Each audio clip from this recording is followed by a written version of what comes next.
Good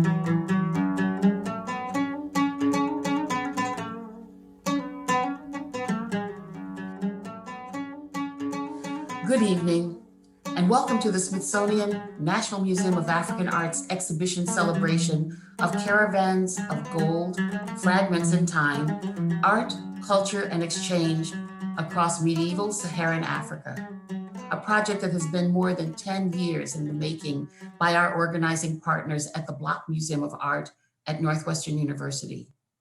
Tonight, you will see for the first time the Smithsonian's presentation of this extraordinary exhibition in our galleries in Washington, D.C.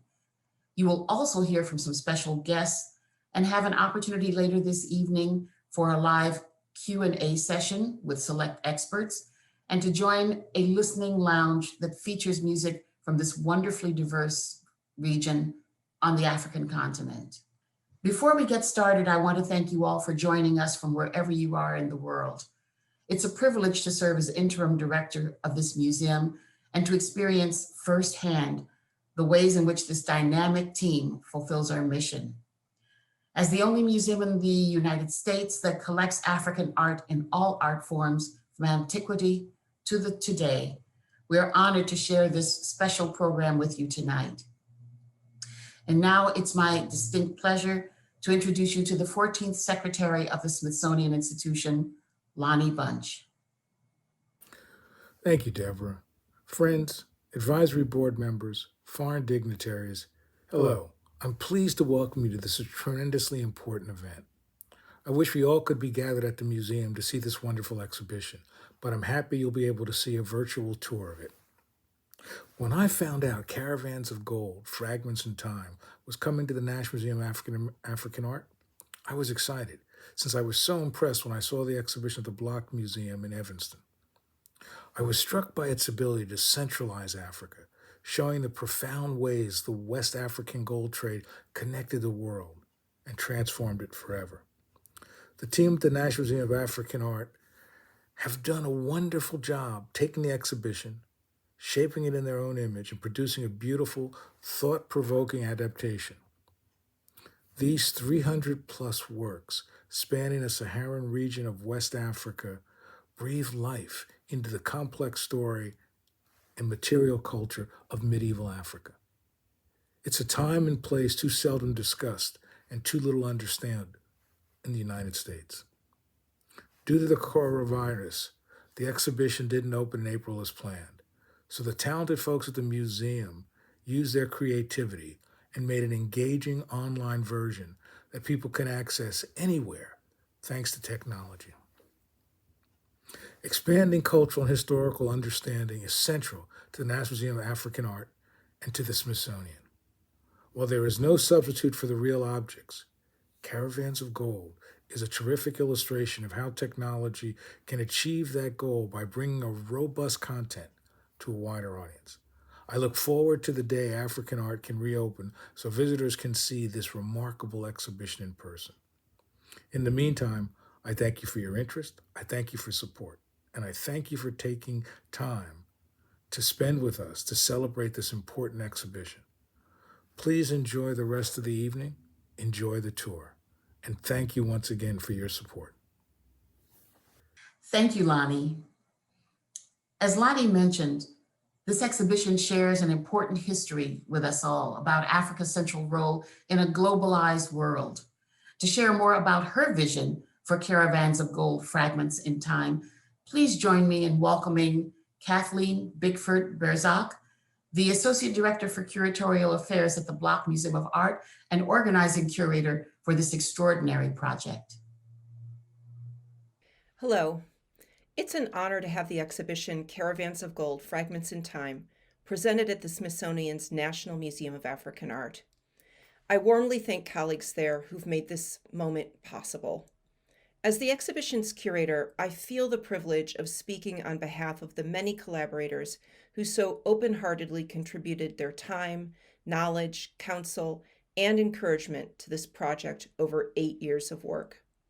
I'm especially grateful to colleagues at the institutions in Mali, Morocco, and Nigeria who've been unflagging in their support of the exhibition, have worked tirelessly to make loans available for display and extended those loans with such generosity when it became clear that the COVID-19 pandemic would delay the exhibition's opening in Washington, D.C. Caravans of Gold presents a medieval world that looks outward from the Sahara, offering a corrective to perceptions of the period that disregard West Africa's active connections to far-reaching networks of exchange.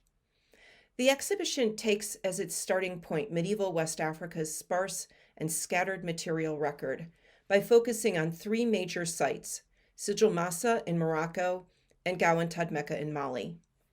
The rare fragments that emerge from these sites and others like them make the past tangible. They're time travelers that are simultaneously of the past and in the present, and they evoke what's been called the archaeological imagination, our ability to imagine the past through its remains. Take, for instance, this small fragment of light green porcelain, no bigger than the nail of my index finger. Its distinctive characteristics identify it as a kind of porcelain called Qingbeiware that was produced in China between the 10th and the 14th centuries and widely exported. The fragment was excavated at the site of Tadmeka, a town that thrived in the same period on the fringes of the Sahara in what's today central Mali. The shard is exhibited beside a complete Qingbei porcelain bowl, representing the kind of object that the fragment was once a part of. In the exhibition, juxtapositions like this invite us to understand and see the past in our mind's eye in new ways. The exhibition also creates surprising juxtapositions between extraordinary works of art, some of which are more familiar to museum goers, and which have never been exhibited together before. This 12th century gold bead from Egypt, the 14th century copper alloy seated figure from central Nigeria, the 14th century ivory Virgin and Child from France, are all connected through the precious materials from which they're made, each of which was exchanged across Saharan routes. In her 2009 TED Talk, The Danger of a Single Story, the Nigerian writer Chimamanda Ngozi Adichie describes the importance of telling many stories about people and places. She relates how reducing a person's or a culture's story to a single narrative robs people of dignity. Caravans of Gold attends to this call to reform how Africa's history is recounted. Fragments of many kinds have been brought together to tell this story of medieval Africa. In addition to the material fragments that lie at the heart of the archaeological endeavor, there are also textual fragments from Arabic accounts that require another type of excavation to discover and interpret. There are fragments of forms, practices, and techniques that have been passed along through time and that with care can provide some insight into the past across that distance. And there's the work of specialists today, each invested in a topic that provides a viewpoint into a larger picture. This project has brought together individuals working in many fields and professions. I can't thank them all by name here, but I want to name in particular Abdallah Fili, Mamadou Cissé, Mamadi Dembele, Sarah Guerin, Esmeralda Calais, Ali Kotach, Ron Messier, Sam Nixon, Christina Normore, and Ray Silverman. They were each essential to the project from beginning to end. In the exhibition, several of these dedicated individuals are featured in short videos that tell critical stories in their own voices. In the days before Caravans of Gold opened at Northwestern University's Block Museum, we convened a group of museum professionals and archaeologists who work in Mali, Morocco, and Nigeria to discuss how we could share this story even more widely. We agreed that an app that could be accessed in Arabic, French, and English would be an ideal extension of the project that would transcend barriers of distance, language, and resources. Working with a group of Northwestern undergraduate students, we created the Caravans of Gold app, which launched this past summer. The Moroccan archaeologist Abdallah Fili has called Caravans of Gold an homage to archaeology. My hope is that new fragments in time will continue to be added to this story so that our vision of Africa's medieval past will continue to grow. Thank you, Kathleen, for joining us this evening and for taking us behind the scenes of this extraordinary project. Now, let's take a glimpse of the exhibition with one of the National Museum of African Arts curators and tonight's tour guide, Kevin Dumouchel. Welcome to Caravans of Gold, Fragments in Time, Art, Culture, and Exchange across medieval Saharan Africa. My name is Kevin Dumouchel. I'm the curator here at the Smithsonian Institution's National Museum of African Art. It has been my distinct honor and pleasure to curate our presentation of this groundbreaking exhibition. Developed over a decade by our partner institution, the Block Museum of Art at Northwestern University, Caravans is also the product of years of collaboration with museum partners on the African continent, in Morocco, Mali, and Nigeria. In this way, Caravans not only allows us to explore and reimagine the African past, it also models new parameters for how we continue to tell these stories into the future. The first exhibition to focus on global medieval Saharan Africa, Caravans features over 300 works of art from the 8th to the 16th century of the Common Era, from across the Saharan region of West Africa, as well as its diverse peripheries and sites of exchange. From England and Italy to Iran and China, as well as Nigeria and Ghana. This exhibition is a landmark opportunity to reconsider our understanding of world history. Gold from West Africa was an engine that drove the movement of people, things, and ideas across Europe, Africa, and the Middle East in an interconnected medieval world. As the incredible works in this exhibition show, it is impossible to understand the emergence of the early modern world without this West African story. Africa's history is truly a world history. Caravans of Gold calls on what archaeologists have termed the archaeological imagination, the act of recapturing the past through surviving traces to present a critical reimagining of the medieval period. Here, rare and precious archaeological fragments are seen side by side complete artworks. The exhibition responds to pressing questions of our time. How can museums make sense of a material legacy that exists only in fragments? What role does imagination play in resurrecting the past? In our story, medieval Africa begins with the spread of Islam in the 8th century of the Common Era, and recedes with the arrival of Europeans along the continent's Atlantic coast at the end of the 15th century. The reach of trans-Saharan exchange is revealed in the fragments excavated from archaeological sites, now uninhabited, that were once vibrant communities. In this exhibition, these fragments in time are placed alongside works of art and other materials that allow us to imagine them as they once were. They are the starting point for reimagining the medieval past and for seeing the present in a new light.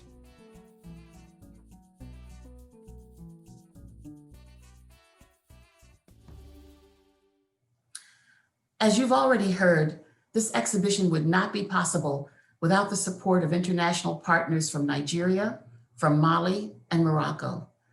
To deliver a special message, please join me in welcoming Her Highness Princess Lala Jumala, the Ambassador of the Kingdom of Morocco to the United States.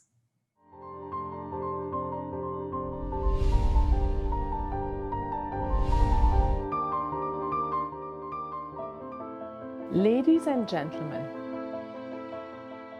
I am delighted to join you today to celebrate virtually the exhibition Caravans of Gold, Fragments in Time, retracing art, culture, and exchange across medieval Saharan Africa.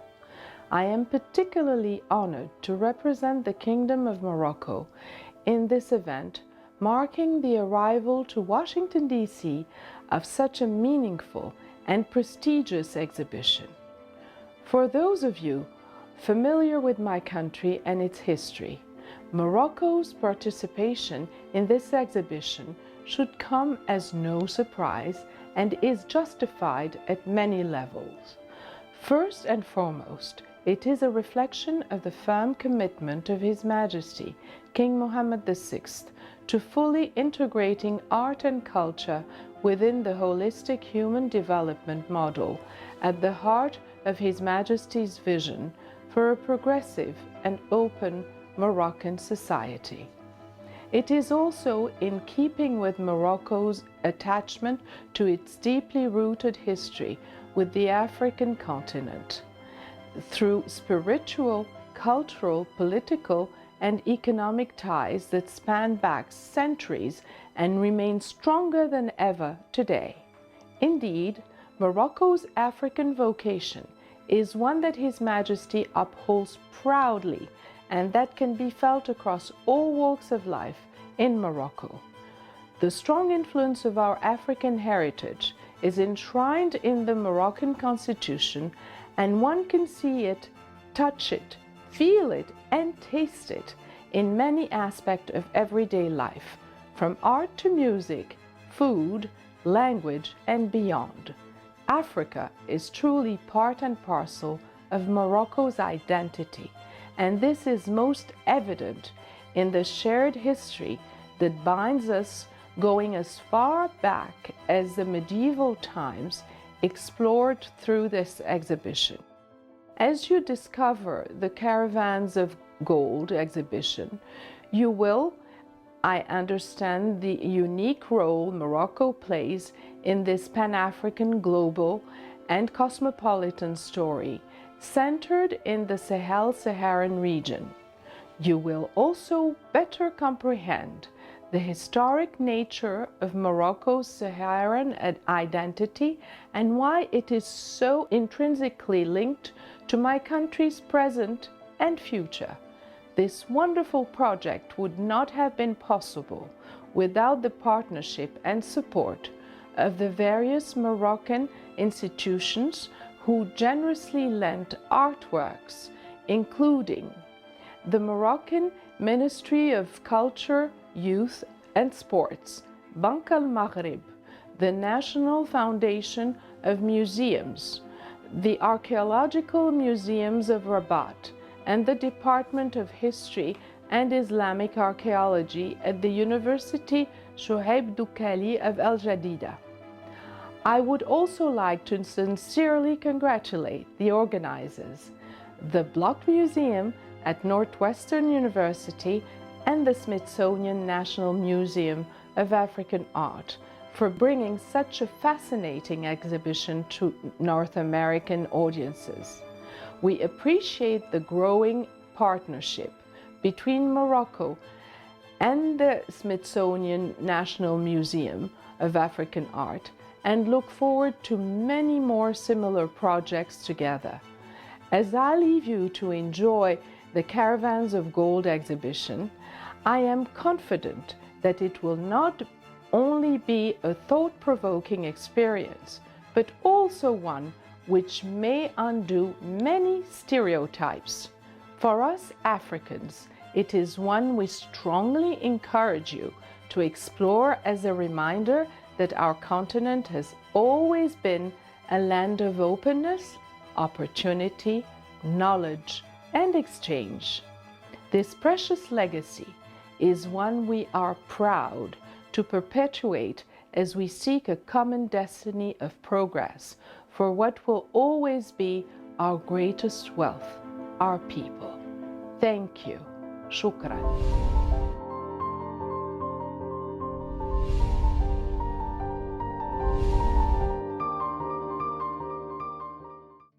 The show opens by situating us in a distinctive geographic place, the Sahara, through a display of relatively contemporary works from the region. More recent material and cultural practices, after all, can sometimes provide insights into imagining the past. Like their predecessors, artists in today's Sahara are connected to a global economy, and their works often reflect these evolving patterns. Yet, the forms, functions, and decorative patterns on even recent Saharan jewelry, leatherwork, and textiles are sometimes reflective of earlier medieval precedents. As you cross the threshold into the main gallery, a large-scale reproduction of the famed Catalan Atlas indicates that we've now stepped back 7 centuries in time to the cosmopolitan heart of the medieval Sahara. As you enter, you are met by the 2 equally precious commodities that drive the entire story to follow: salt and gold.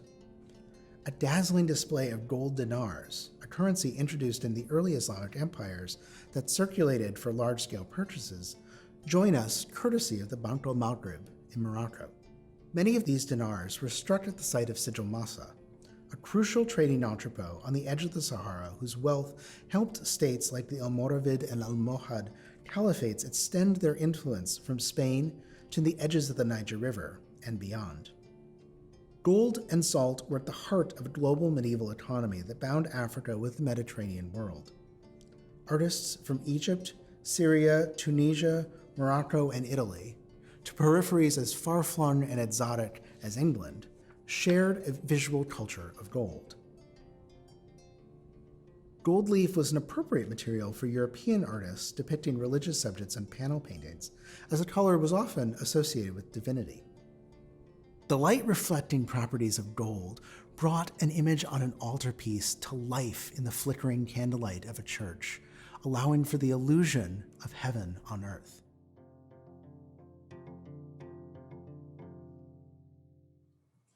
The next time you cook with salt or handle a book binding with gold leaf, you'll have a better appreciation of the journey these precious commodities have traveled. From 700 years ago until today, they're still with us. As you've just seen, this exhibition features exquisite objects on loan from many museum partners in West Africa. Joining us from Abuja, please welcome Dr. Abba Issa Tijani, Director General of the National Commission of Museums and Monuments, Nigeria. Professor Abba Issa Tijani. I'm the Director General of the National Commission for Museums and Monuments in Nigeria. We are the commission in charge of looking the artifacts and monuments in Nigeria. And this exhibition, Caravans of Gold, Fragments in Time, Art, Culture and Exchange Across Medieval Saharan Africa, is an exhibition which we are also collaborating. And this exhibition is on the archaeological fragments that showcase the history and culture of particularly of Africa in the trans-Saharan trade route. And these fragments which are being exhibited actually looks at the history and the exchange that was going on across the trans-Saharan route, and particularly with other continents of the world, especially Europe, Africa, and Asia. I recommend this exhibition for people who are interested in history and culture of the area, of the continent, and the contacts between these different continents. The Smithsonian Museum in Washington, D.C. Is a good partner in collaboration, which has we have partnered before, particularly in the exhibition of photographs by Alonge on the Benin Kingdom, one of the photographs he took of the monarchs of Benin, which were exhibited in Europe, but also eventually came back home to Benin. And that exhibition was homecoming, and it actually showcased the history of that Benin Kingdom and the court tradition in Benin. And this is it was a very successful partner with the Smithsonian African Museum, and we look forward to more partnership in similar areas, and also with other interested institutions that promote about our culture and art. And this is an era where we need to collaborate, and we have a lot of areas to partner. So we look forward to this kind of partnership as we are doing with the Smithsonian African Museum. So I wish you all the best, and particularly greetings from the Commission here in Nigeria. Thank you very much.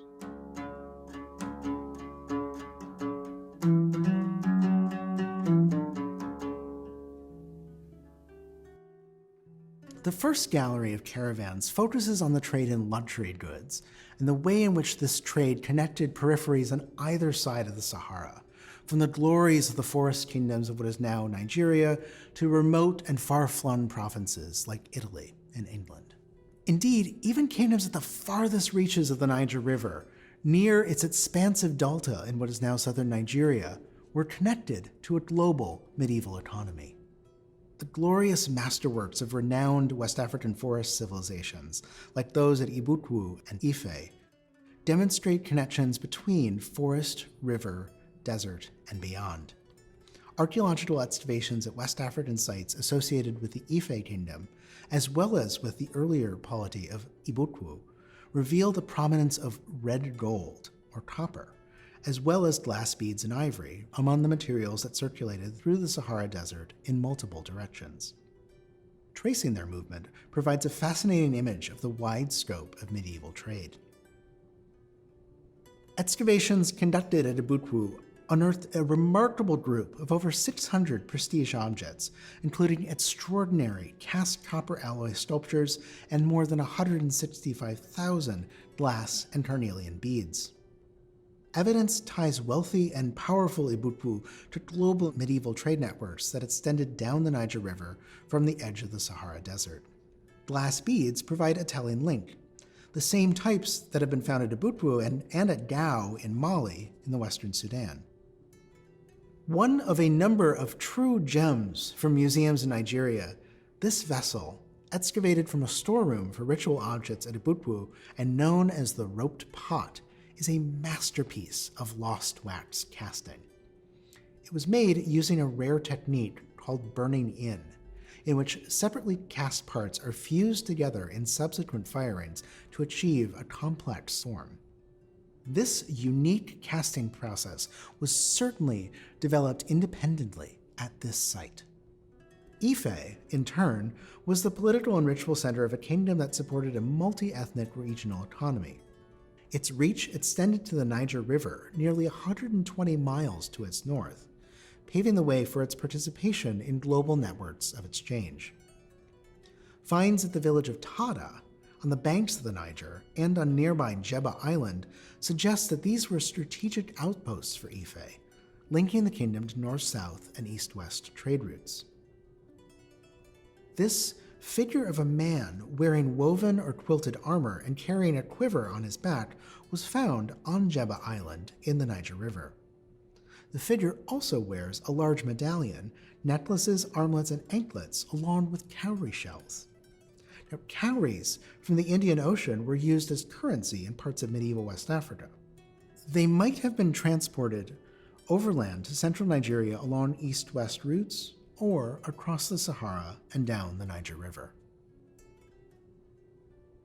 The style and the extraordinarily thin casting of this naturalistic seated figure, a true masterpiece of world art, points to its likely creation at Ife.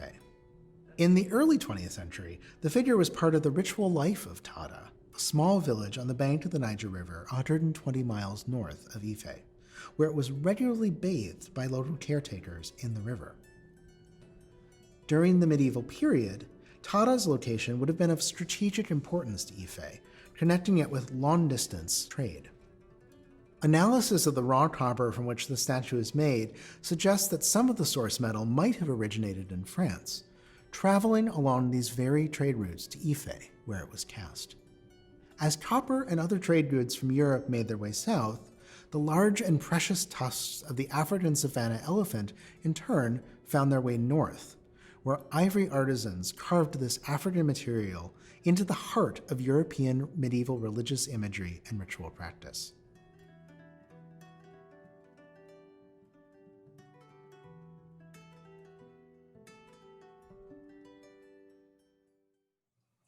It's amazing to think about Africa and its history in this way, and to see objects made of materials that connected the world long before our current technologies, cars, telephones, and the internet that's allowing you to watch this right now.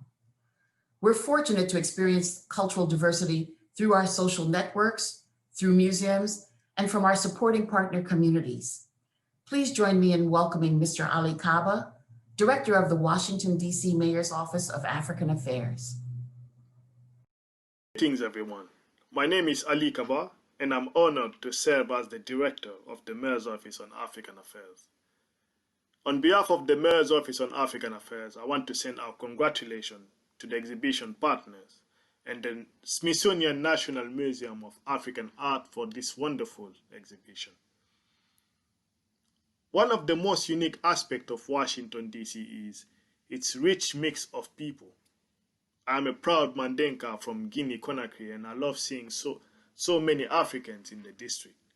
While there is such diversity among different groups, common values of courtesy, respect, and integrity bring people together.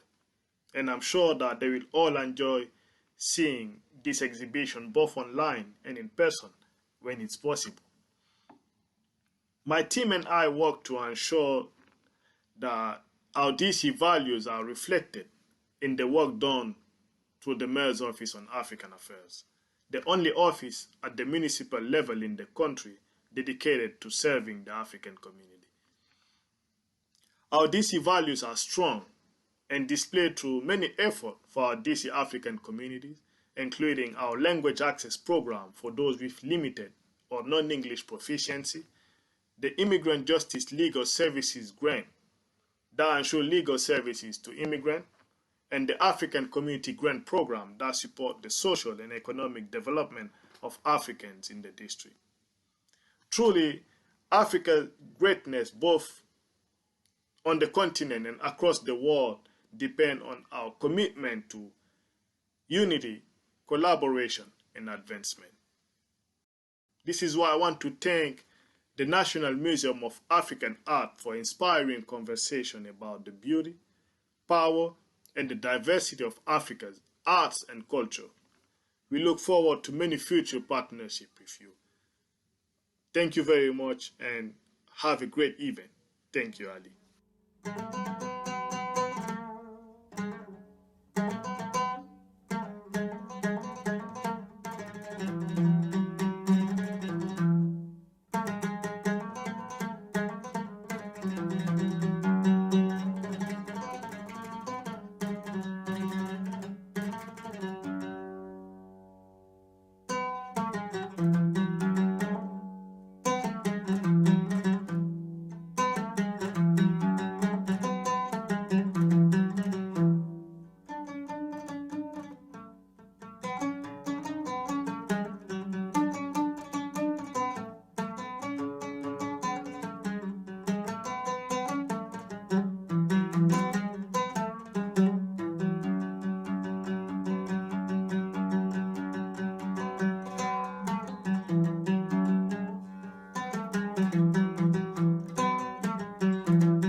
Welcome to Excavation Base Camp.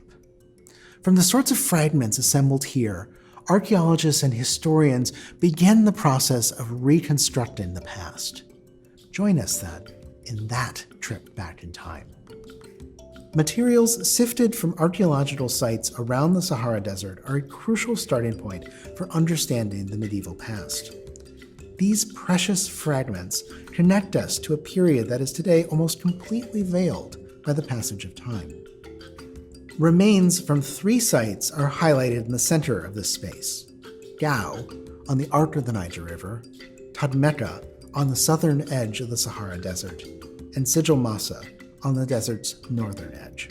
They are supplemented by case studies exploring the global trade in objects, glass, ceramics, leather, textiles, found in medieval West Africa.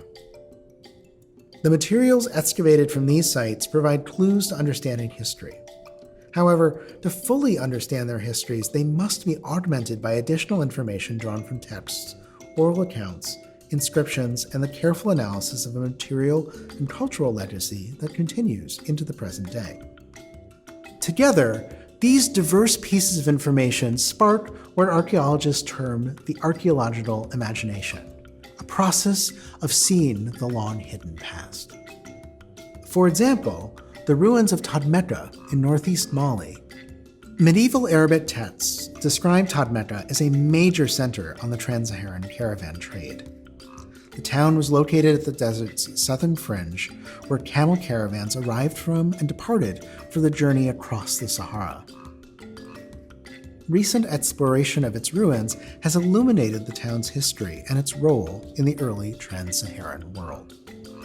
The layout of this central gallery of caravans, the true physical and intellectual heart of the exhibition, is designed to help you make connections between these small, humble fragments assembled in the center and the larger, surviving complete works assembled on the periphery.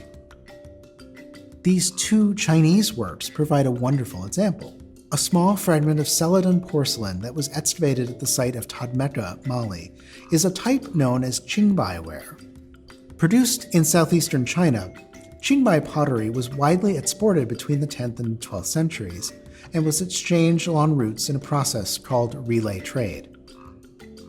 Fragments of Qingbai ware have been found at medieval sites from Central Asia to Egypt and across the Sahara. The shape of this fragment suggests that it once formed part of the rim of a bowl, such as this. You see, then, the archaeological imagination in action, giving proof to the massive reach of Saharan trade.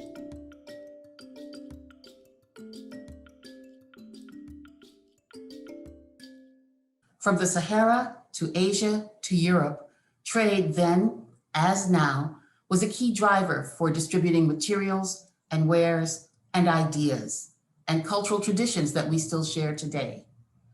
Please join me in welcoming His Excellency Mamadou Nimaga, Ambassador of the Republic of Mali to the United States. Good morning, everyone. I'm delighted to share with you a small part of the central role that Mali played in this monumental historical medieval period through Caravans of Gold. Before, allow me to thank the Smithsonian Museum for the invitation and his dedication to promote art and culture around the world. As you know, Embassy of Mali is engaged to promote cultural diplomacy because it is one we can develop relationship between people. Now, regarding the topic of the exhibition, our country was one of the most important actors medieval trans-Saharians in West Africa, North Africa, Middle East, and Europe during the medieval period. Fueling this exchange was West African gold, prized for its purity and used for minting currencies and adorning luxurious objects such as jewelry, textile, and religious objects. Trans-Saharan routes began to bypass Ouagadougou. Then, Soso, the sovereign chiefdom of the Soninke, gains control of Ghana as well as the Malinke, the latter eventually liberated by Sundiata Keita, who founded the Mali Empire.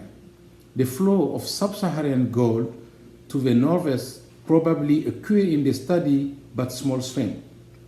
Mansa Musa made his pilgrimage to Mecca. Every place he stopped along the way became so fluid with gold that their economy inflated drastically. After the Mali Empire, the rising Songhai Empire led on the same results. Gold remained the principal product in the trans-Saharan trade, flowed by cola, nuts, and slaves. The Moroccan scholar Leo Africanus, who visited Songhai in 1510 and 1513, observed that the governor of Timbuktu owns many articles of gold and that the coins of Timbuktu was made of gold without any stamp and superscription. Through its gold, the king of Mali, Mansa Musa, is considered the richest in the world. Otherwise, the city of Timbuktu culturally played an important role in exchange across medieval.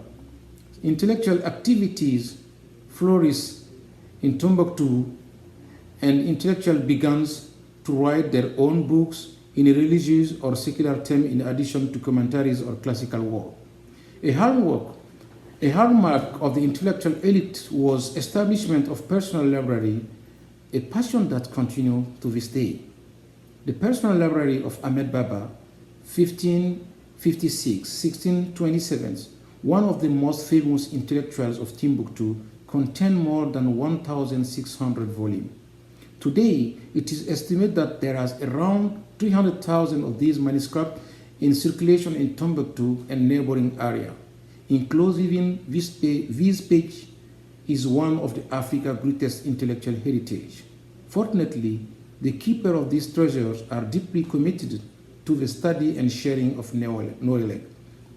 This manuscript was threatened with disappearance in 2012 following the occupation of the jihadists. Significant efforts have been made to safeguard them through digitalization. One of the leaders of this safeguard process was Dr. Abdelkader Haidara, who continued to protect and preserve the manuscript through their digitalization with Savannah, his NGOs. So this work deserves the support of our partners.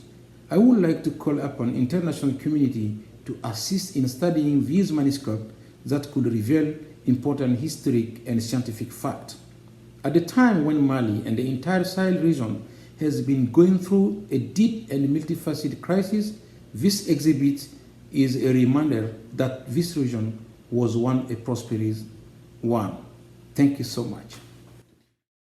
In addition to its role as a conduit for goods and people, the Sahara was also connected by ideas. Scholars on both sides of the desert built a common intellectual tradition linked by a shared faith, Islam.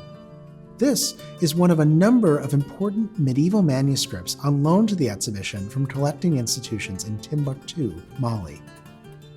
Born in Ceuta, on the northernmost coast of Morocco across from Gibraltar, the scholar known as Al-Qadi Iyad wrote a biography of the Prophet Muhammad with devotional instructions in the 12th century of the Common Era. This text is likely a later copy produced in North Africa.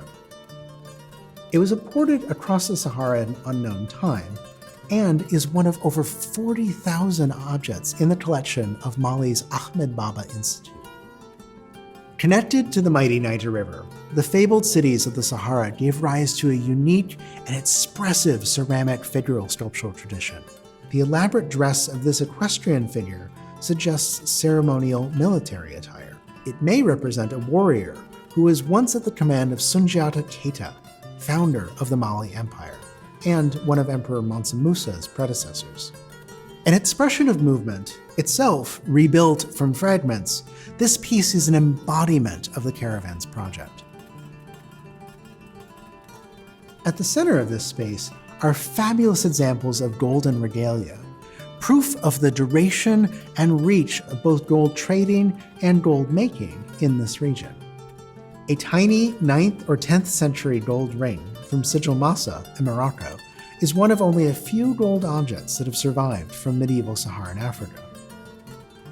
A jewel-like 11th century biconical bead is paired with stunning examples of comparable beads from across the centuries and places covered in our story. They gleam with proof of the duration and reach of Saharan aesthetics and ideas. Mansa Musa, the 14th century ruler of the Mali Empire, was immensely wealthy due to the way in which his empire controlled access to West Africa's gold. Indeed, by some measures, he may have been the richest man to have ever lived. His 1324 Hajj to Mecca became legendary for the abundance and virtuosity of goods, like those on display here, it displayed to cities his entourage passed through, like Cairo.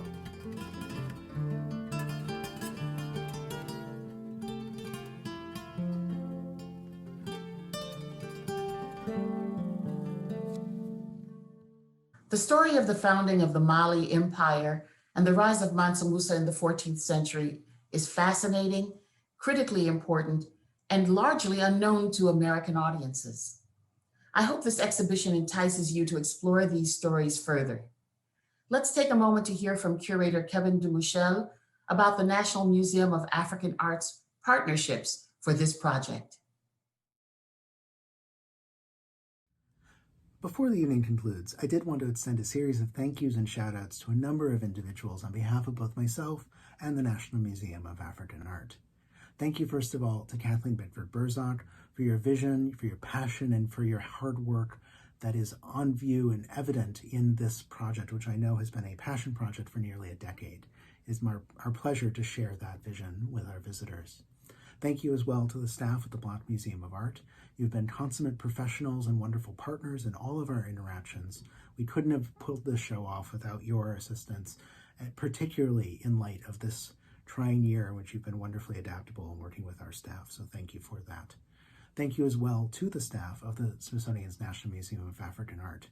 We are, as we like to say, a small but mighty staff, and a major project like this really touches upon not only every department, but really every individual staff member who contributes in some fashion to the success of a show like this, from registration, graphic design, editorial, to lighting, the cabinet shop, the paint shop, mount making, to AV and tech, education, administration, advancement. You have all contributed in some significant way to the success of the Caravans of Gold project. And thank you for sharing your expertise with us. Thank you as well to Richard Molinari for your brilliant and beautiful exhibition design that has really allowed this project to shine at its brightest. We are thrilled to be able to share it here tonight and hopefully soon with visitors in our space. Thank you as well to our Board of Advisors for your continued support, and to Deborah Mack in particular for so fearlessly and gamely stepping in to lead us, particularly in a very difficult year. And finally, I want to extend particular personal and professional thanks to all of the museum partners on the African continent who contributed to the success of this project. It is such an honor and privilege to be able to share your collections, which are cared for and interpreted in African museums on the African continent, with our visitors here in Washington. It is, I hope, a real model for the future. And now, with that, let us get back to the tour. Once Europeans devised naval technologies for bypassing their former Saharan business partners, power began to shift southward. The establishment of trading posts with Europeans along Africa's Atlantic coast in the late 15th century effectively cut out the series of intermediaries that were essential to Saharan trade. Ships allowed for the transport of greater number of goods than camel caravans. Gold, ivory, and other Saharan trade staples remained important commodities, especially in the early days of coastal trade. However, a new and pernicious industry, the enslavement and export of West African men, women, and children, would come to distort and reshape the region and the Atlantic world. The creation of new trading centers on West Africa's Atlantic coast slowed, but did not wholly end, trans-Saharan trade. New intermediaries, like the Asante Empire in today's central Ghana, benefited from their role as connectors between the Sahara and the Atlantic. In Asante, the legacy of the Saharan gold trade continued. The Asante Hene, or king of Asante, maintained a museum in his palace in Kumasi in which he could display these sorts of exotic curiosities. This ewer might have traveled across Saharan trade routes soon after it was made, or it might have been imported to Asante at a later time through trade along the Atlantic coast. Made in the 14th century, this ewer is embellished with heraldic motifs and Lombardic inscriptions. Images on its lid depicting a stag indicate that it was produced during Richard II's reign in England, specifically between 1390 and 1400. It was taken by the British from Kumasi in 1896, the last in that century's multiple British raids on their Asante rivals. A ritual basin, or kujwo, in turn demonstrates Asante artists' knowledge of forms from as far as Egypt. Historically, Asante royalty wore adinkra, large wrappers with stamped patterns, only during periods of mourning. The cloths are hand-stamped with a range of visual patterns, each representing a proverb or characteristic. Some adinkra sign systems may in fact have their origins in the use of Islamic script and talismans by specialists at the king's court. The evocative and surprising remains of a shipwreck close out our tour. In 1992, a wreck was discovered off the coast of Devon in England.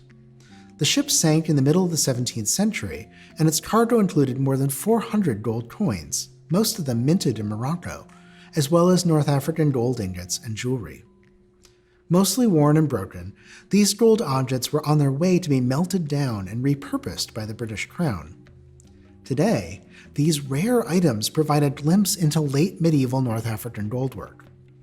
The fragment of a clasp is among the earliest surviving examples of a form, the fibula, that has become an iconic symbol of Saharan jewelry.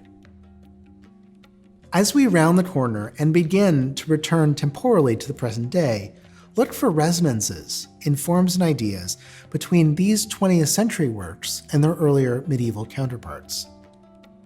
While contemporary to and reflective of their own time, like humble archaeological fragments unearthed from beneath the sands, these pieces also embody centuries of movement of ideas, materials, and peoples. They invite us to remember and to imagine Saharan Africa's central place in world history.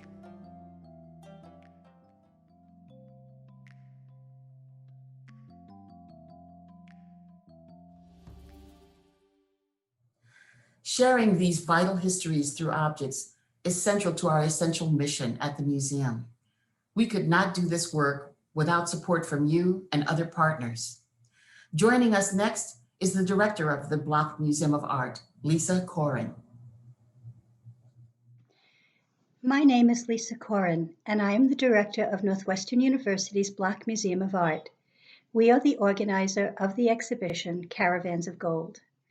I wish to thank the National Museum of African Art for agreeing to present the exhibition on the National Mall so that this important scholarship and the magnificent objects on view can be shared with the widest possible public. We are grateful to its Director Emeritus, Dr. Janetta Cole, Director Gus Casely-Hayford, Interim Director Deborah Mack, and the museum's Chief Curator, Christine Kramer, for their leadership and early advocacy. And we extend appreciation to the museum's entire staff for their support and can-do spirit while installation of the exhibition was completed during the COVID-19 pandemic. Northwestern University, the Block's home, has had a long-time commitment to African studies. It is also the home of the Melville J. Herskovits Library, amongst the largest Africana libraries in the world. With this unique strength as its context, the Block is committed to the study and presentation of the art of Africa and the diaspora, past and present. For many, Africa's history is largely seen through the writings of European outsiders. This story typically opens with the beginning of European coastal trade at the end of the 15th century, as though before that time the continent existed outside history, or indeed had no history. Caravans of Gold sets out to change this story by looking closely at material remains that predate direct trade with Europe. They are documents of the past that are far too often unaccounted for in mainstream history. The role of the museum is to be their interlocutor, to show the relationships between these time travelers and how they can be read like texts to decipher an extraordinary period of time that contradicts what many of us have been taught. They are truly treasures, what remains when so much else has disappeared, and they are what makes the past visible to us. Through the Caravans of Gold exhibition, we are redressing the balance of history and questioning how museums might redefine treasure. As you will see in this exhibition, the medieval period, often called the Dark Ages, was anything but dark in the Saharan region. At the Block, we believe that it is our responsibility to offer to everyone opportunities to question the dominant narratives of history, revealing their underlying structures and the value systems at work. Within each of us is the agency to determine which story we will choose to tell and to believe as a result of an encounter with the object and ideas on display in our galleries. We ask visitors to this exhibition to join us in this process of critical reflection, penetrating the layers of historic narratives, sifting through the sands of time to discover what lays buried beneath our assumptions. Reflecting upon these fragments in time is a profound form of activism and an opportunity to be a change agent. Scholars and cultural institutions in Mali, Morocco, and Nigeria have been essential partners in making Caravans of Gold possible. We thank them for sharing their knowledge and their cultural patrimony with the audiences of 3 North American museums. The exhibition would have been impossible without our partnerships with these institutions. In Mali, the Direction nationale du patrimoine culturel, Institut des hautes études et des recherches islamiques Ahmad Baba, the Institut des sciences humaines, and the Musée national du Mali. In Morocco, the Fondation nationale des musées, Ministère de la culture et de la communication, Royaume du Maroc, and the Musée Bank El Maghrib. And in Nigeria, the National Commission for Museums and Monuments. Kathleen Bickford-Burzog, the exhibition curator, who is the Block's Associate Director of Curatorial Affairs, insisted that every aspect of this exhibition observe the highest ethical standards. This commitment has been the foundation of the relationships she built over a decade with these partners. She has amplified the voices of scholars, archaeologists, and curators from Mali, Morocco, and Nigeria, ensuring they had a shaping impact on the Caravans of Gold story. Kathleen is a visionary curator, a visionary scholar, and an equally innovative storyteller. The legacy of her exhibition will live on in a landmark book which she has edited and which we have co-published with Princeton University Press.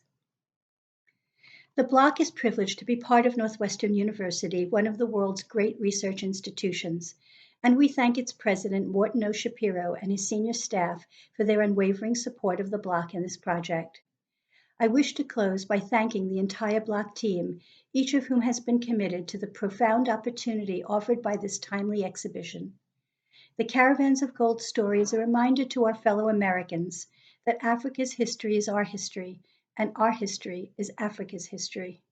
At this moment of national racial reckoning, we hope that a better understanding of this shared history will enable us to create a more equitable future. Thank you. Thank you, Lisa. And thank you again for your collegial leadership, your patience, and your flexibility in working with us in developing this exhibition under these challenging circumstances. Before we conclude tonight's exhibition celebration, please join me in welcoming Chair of the Advisory Board of the National Museum of African Art, Magdalene Johnson Obaji. Good evening, ladies and gentlemen around the world. On behalf of the Advisory Board of the National Museum of African Art, I welcome you to our virtual opening of Caravans of Gold. Thank you for joining us this evening. The National Museum of African Art is one of the Smithsonian's greatest treasures. Our mission is to inspire conversations about the beauty, the power, and diversity of Africa's arts and cultures worldwide. I know we've accomplished this with you tonight. Wherever you might be watching this program from, I hope that you and your families are well and safe. And I hope that one day soon we will be able to welcome you to our museum in Washington, D.C. Until then, please explore the online exhibition of Caravans of Gold on our website. That website is africa.si.edu. Once again, africa.si.edu. And I ask that you consider making a contribution to support this extraordinary museum, which will enable us to offer great education programs, paid internships, as well as captivating exhibitions. This exceptional museum shares vital African stories from antiquity to contemporary for audiences around the world. And we simply could not fulfill our mission without you. Many thanks for all of your support, and we look forward to welcoming you to the National Museum of African Art, the gem on the mall. Congratulations to Deborah and her team for a job well done, putting on this wonderful exhibition. Once again, welcome and thank you, and have a great evening. Thank you, Maggie. And at this time, I want to also thank all the members of our advisory board for their strong support. Most importantly, thank you to all of you for watching this special presentation. For those that make a contribution to support the museum this evening, you will receive a special print of our equestrian figure, the signature image of this exhibition, as a thank you. We are grateful for all of your support in all of its forms, and we look forward to welcoming you to see Caravans of Gold, Fragments in Time in person one day soon.